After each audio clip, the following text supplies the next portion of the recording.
Hello and welcome to Off-Grid Living. Today I'm going to show you where to get some grain out here in the wild to make bread.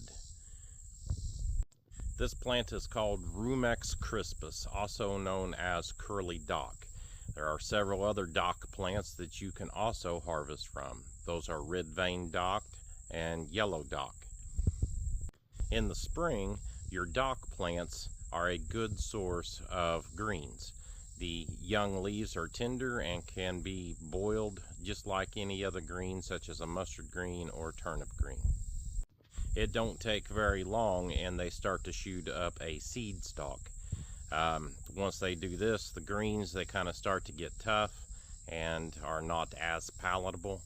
But by the time July rolls around, you have a nice seed stalk that is already turning brown, and by late July, early August, even on into September, you can collect the grain off of this.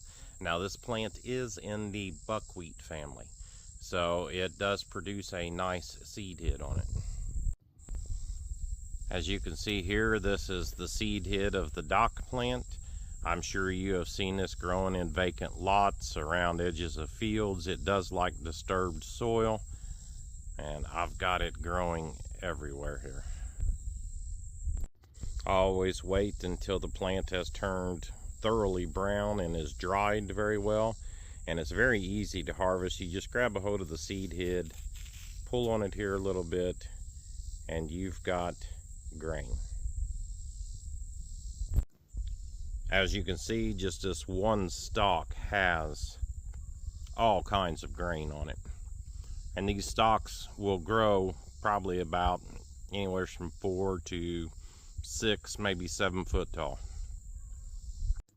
Once you have harvested this grain, you can take and grind it into a flour, and then you can use it in any kind of baked goods that you make. A lot of people make crackers out of them. I like to mix it in with regular flour and bake a bread out of it. Now, you can't just make a bread out of this because it has no gluten in it, and it won't hold together. So you got to use a little bit of regular flour in it to be able to bake a bread.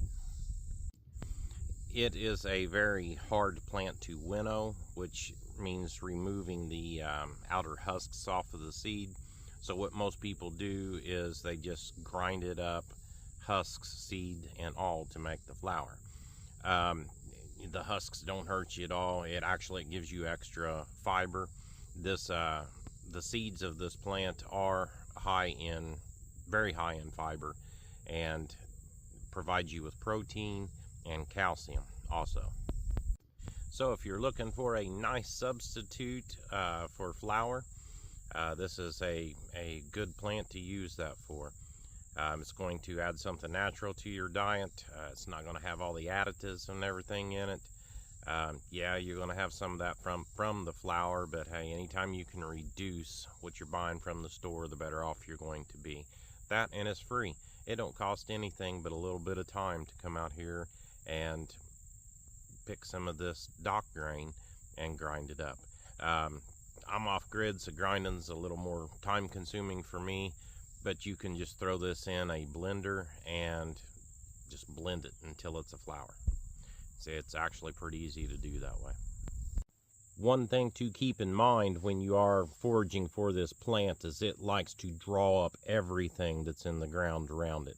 So, I always say don't harvest anything around roadsides or around the edges of fields where pesticides or herbicides could have been used, because it will draw this up into the plant, and then you're going to be consuming it. So, just be careful where you harvest it from, and just kind of keep that in mind.